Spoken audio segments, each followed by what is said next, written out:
सिकू भाई, आप जैसे राशिद भाई कह रहे हैं 243 रन का टारगेट अगर आपने डिफेंड करना है तो पहले 10-15 ओवर में ही गेम बनता है, और ये वो टाइम था जब पाकिस्तान मजीद प्रेशर एग्जर्ट कर सकता था। एक 4 पड़ता था तो स्लिप हटा दी जाती थी, या फिर नसीम को 3 ओवर बाद हटा दिया गया। शाहीन की तरफ भी अगर हम देखें तो शुरू में जो उनको विकटें मिलती थी वो अब उनको नहीं मिल रही हैं, वो स्ट्रगल कर रहे हैं, पेस भी गिर गया है। ये इशूज़ हैं, क्या हम इशूज़ से बाहर निकल सकते हैं सिकू भाई? क्या एनर्जी का मसला है, या फिर अब स्किल्स थोड़ी सी नीचे आ गई हैं? इशू आपको कहां नजर आ रहा है एटलीस्ट पेस अटैक में आपके? यार देखो, पेस अटैक में मैं तो इसीलिए सिलेक्टर को बार बार कह रहा हूं कि बहुत ही नालायक हैं उनके साथ। उनका जो डेटा एक्सपर्ट है उसको नहीं पता था कि फहीम अशरफ की स्पीड क्या है, क्या स्पीड है। 124, 126। सर खुदा का खौफ करो, पाकिस्तानी पिचों पे, पाकिस्तानी जैसे एनवायरनमेंट में 125-26 का बॉलर को अगर आपने खिलाना था, काशिफ को आपने टेस्ट डेब्यू करा दिया, किस बात पे कराया? कायदे-ए-आज़म ट्रॉफी में उसका कहीं जिक्र नहीं है। मैंने उठा के डेटा देखा उसका, पता नहीं कहां पे उसके शोर उठा। 125, 26, 27, 28 के बॉलर को आपने टेस्ट डेब्यू करा दिया। कमाल कर दिया यार उन्होंने। आपके पास अच्छा खासा बॉलर था। अब्बास अफरीदी को मैंने कहा था आप ट्राई कर लो, साजिद को आप ट्राई कर लो, जिम्बाब्वे के खिलाफ आप ट्राई तो करते यार। कहाँ कहीं पत्थर की लकीर है। इसीलिए तो मैं सेलेक्टर्स को बार बार ब्लेम कर रहा हूँ कि भैया ये कैसी टीम बनाई है आपने, कैसे लड़के सेलेक्ट कर लिए कि 126 पे गेंद कर रहा था यार फहीम अशरफ पाकिस्तानी विकेटों के ऊपर। अभी तो उसको मारनी पड़ी। अगर वो चेस कर रहे थे तो 300 पे एक एक बॉल पे वो उसको निकल के मारते। कोई मतलब कोई तुक तो बताएं यार, कोई तुक बता दे कि ये क्या सिलेक्शन है। मैं सारे क्रिकेटर से, सारे जो क्रिकेटर खेलने वाले जो नहीं खेलने वाले, उनसे एक रिक्वेस्ट कर रहा हूँ, खुदा के वास्ते आप किसी बड़े आदमी से, फॉर्मर प्राइम मिनिस्टर से उसकी तस्वीर ना छापें। इसलिए सारा बुरा भला उस बेचारे आदमी को कहा जाता है जिसके साथ आपने हाथ मिलाया होता है। हाथ मिला के आपने तस्वीर खिंचवा दी, अब सब कहते हैं कि जी उन्होंने सेलेक्ट करवाया। ऐसा नहीं करो। तो मैं तो हर चीज का ब्लेम जो है ना सिलेक्टर्स पे डाल रहा हूँ। इन्होंने जो गलती की है, कितने नहीं दानिश ये बताओ कितने लड़के हैं जो जाकर ग्राउंड पे देखते हैं कि बच्चे खेल रहे हैं? ये जो मेंटोर्स थे, क्या वो ग्राउंड्स पे गए देखने के लिए कि कौन सा लड़का अच्छा है, निक में कौन सा क्या है? ये सिलेक्टर भाई इसमें एक आर्गुमेंट अच्छा बनता है, जैसे आप जो बात कर रहे हैं ना, उसमें हिस्ट्री अगर देखते हैं, सिलेक्शन से ना हम खुश हुए ना पहले लोग खुश हुए, लेकिन आपका कप्तान जो लीडर होता है ना, वो उसमें से चीजें निकाल लेता है। वो बोलता है मुझे लड़ना है। यूनुस खान का केस बेहतरीन, अहमद शहजाद शायद टीम का हिस्सा थे। 2009 में सिलेक्शन कमेटी ने रिजाइन कर दिया था कि यूनुस ने अपनी मर्जी की टीम बनाई या कुछ किया, और वो टीम चैंपियन हो गई।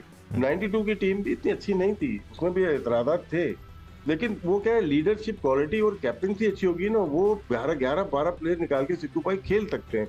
आपकी क्या राय है इसमें? नहीं, बिल्कुल आप सही कह रहे हो, मगर उसके अंदर कप्तान खुद खेल रहा और डोमेस्टिक क्रिकेट से यूनुस वगैरह को देखें। मैंने डेटा निकाला हुआ है, मैं बार बार कहता हूं कि जब T20 वर्ल्ड कप हुआ था यूएसए के अंदर, उसका जो मैंने डेटा निकाला, हो सकता है 19-20 में फर्क हो। पाकिस्तान के लड़कों ने सिर्फ 600 मैच खेले हुए थे। जब हम यूनुस खान के कप्तानी में जीते, उस वक्त पाकिस्तान के लड़कों ने 1500 मैच खेले हुए थे फर्स्ट क्लास के। जब साबिक कप्तान के 92 में वर्ल्ड कप जीते थे, उस वक्त 1300-1400 फर्स्ट क्लास मैचेस खेले हुए थे। इस दफा लड़कों ने सिर्फ, जब यूनुस खान तो खुद खेलता था ना लड़कों के साथ जाके, मियादाद अंदर जाकर खेलता था, उसको पता था कौन सा लड़का कैसे खेलता है। जैसे अहमद शहजाद कहता है कि मैं वहां खेल रहा था, मैंने इस लड़के को देखा हुआ है, उसका अप्रोच देखी हुई। That's how you select the boys. आप डेटा निकाल कर बैठे हुए, अच्छा है उसमें मैं अहमद की तरफ भी बढ़ जाता हूँ। अहमद, ऐसा तो नहीं है ना कि हमारे पास टैलेंट नहीं है, ऐसा तो नहीं है कि हमारे पास ऑप्शन नहीं है। साजिद खान का हमारे पास एक ऑप्शन है इन्हीं पिचेस पर। हाँ ठीक है, फॉर्मेट डिफरेंट था, टेस्ट था, उन्होंने विकेटें ली हुई हैं, कॉन्फिडेंट बॉलर हैं, इन पिचेस पर बॉलिंग करके फंसाना जानते हैं बल्लेबाजों को। तो ऐसा नहीं है कि ऑप्शन नहीं है, हम उन ऑप्शन की तरफ जाना नहीं चाहते। मुझे लगता है कि दोनों की बातों से एक तरफ से एग्री करता हूं। पहली बात तो यह है कि सिलेक्शन बहुत गंदी हुई है, ठीक है। दूसरी बात राशिद भाई की भी बिल्कुल ठीक है कि सिलेक्शन कमेटी तो नहीं कैच छोड़ रही, या सिलेक्शन कमेटी ने टॉस जीत के आज पहले बैटिंग तो नहीं की, या सिलेक्शन कमेटी ने जो है ना बीच में जाके ठक्का तो नहीं लगाया, या सिलेक्शन कमेटी ने नसीम शाह से जो है नए बॉल पे जहां चांस बनते थे उसको तो नहीं कराया, या सिलेक्शन कमेटी ने जो बाबर का बल्ला तो नहीं रोक लिया, या आपका जब मैच डेड हो गया है, छोटा मैच, शाहीन शाह अफरीदी तब आके आपके मेन बॉलर हैं, बॉलिंग कर रहे हैं। तो देखिए कि सिलेक्शन ने गलती कर दी, वो अपनी जगह बिल्कुल मौजूद है। एट द सेम टाइम ये करंट लॉट में 6-8 इस तरह के प्लेयर हैं जो पिछले 4-6 साल से खेलते आ रहे हैं और आपको जो मैच जितवा के देते हैं वो 4-6 प्लेयर आपके इस तरह के होते हैं, इंपैक्ट प्लेयर जिसपे आपकी टीम बनती है और चलती है। तो मेरे ख्याल से इन पे अब बहुत ज्यादा रिस्पॉन्सिबिलिटी है कि पाकिस्तान के जो सीनियर प्लेयर्स हैं ये 1-2 आउट या 50-60 की इनिंग नहीं, जिस तरह पिछले मैच के अंदर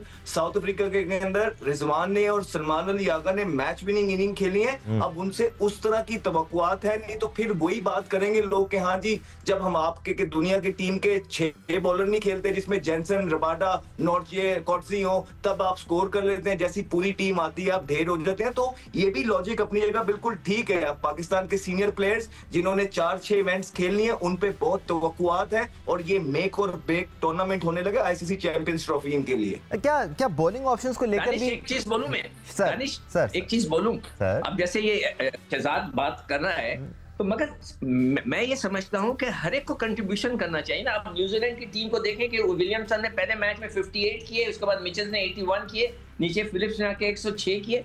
हर एक कंट्रीब्यूट कर रहा है। अगर हम सिर्फ 2 लड़कों पे डिपेंड करने शुरू हो जाएं कि जी क्या फखर है या साइम है, तो यार इस तरह नहीं चलता। जी टीमें 2 लड़कों पे नहीं चलती, टीमें चलती हैं हर एक थोड़ा सा।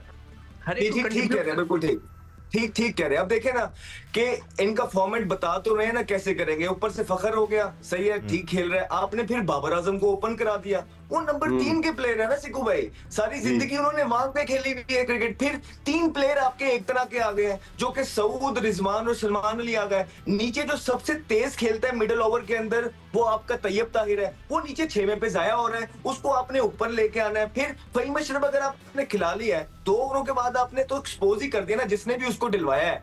कप्तान ने तो आज उसको बिल्कुल एक्सपोज ही कर दिया, हाथ ही उठा लिया उसके ऊपर से, तो ये तो एक्सपोज हो गए पूरे। सो कहने का मकसद ये है कि अंदर की चीजें अब आप रोल ही किसी को, अब आप हसनैन पे खुद ही बात कर रहे थे ना, आपने कहा है उस दिन कल बैठ के हसनैन कैसे परफॉर्मेंस करे, उसको 2 ओवर कराते हैं, फिर 2 ओवर कराते हैं, फिर 2 ओवर कराते हैं। ये यूटिलाइजेशन तो कप्तान ने करनी है ना।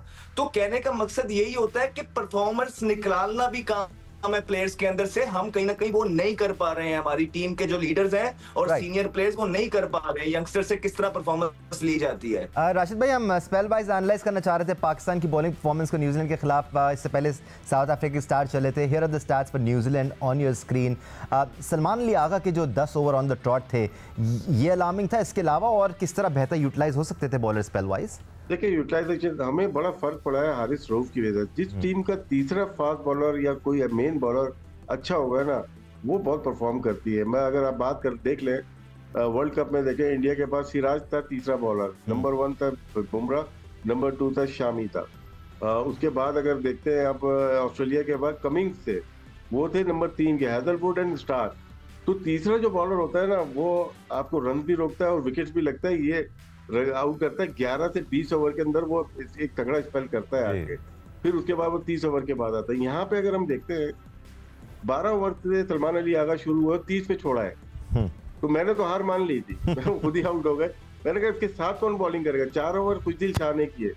पार्ट टाइम बॉलर ने 14 ओवर किए हैं तकरीबन 20 ओवर में। तो पार्ट टाइम बॉलर से तो फिर मैं टीवी ऑफ कर दूंगा ना। ये बहुत बड़ा मसला है। वहीं आपने एक्स्ट्रास भी कंसीड किए हैं जी, एक्स्ट्रास भी वहीं पे कंसीड किए हैं। सलमान अली आगा से काफी एक्स्ट्रास हुए हैं और ये पार्ट टाइम बॉलर से होता है। नहीं, फिर अटैकिंग क्रिकेट खेलते हैं आप, फिर ना 35 ओवर में हार जाए। आप अपनी अटैक करते हैं, मिड ऑफ ऊपर लेके आप देखिए, आप ट्रैप करते हैं, आप उनको मौका देते हैं।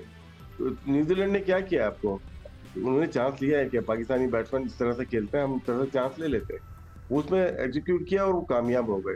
हम लोग पूरे 50 ओवर फील्डिंग करने जा रहे होते हैं। अटैकिंग माइंडसेट शायद लगता है नहीं। मैंने तो काफी अरसे कुछ मैचेस हुए हैं जिसमें लगता है अटैकिंग नजर आता है हमें, लेकिन अभी जो लग रहा है फील्ड प्लेसिंग से हमें अंदाजा हो जाता है यार ये ना मैच अभी 10 ओवर में ही हार नहीं माननी। बस यही है मेरा मशवरा है पाकिस्तान टीम के कैप्टन को, मैनेजमेंट को। आप लोग थोड़ा बात कर लें अपने सीनियर्स से, जो क्रिकेट छोड़ चुके, जो मेंटोर थे, उनसे ही पूछ लें। वकार यूनुस का तजर्बा है, शोएब मलिक, सरफराज का तजर्बा है, मिसबा का तजर्बा है, जैसा भी है आप उनको इन्वॉल्व करें। अकेले टीम चलाना मुश्किल होता है, क्रिकेट बहुत मुश्किल और बहुत फास्ट हो गई है।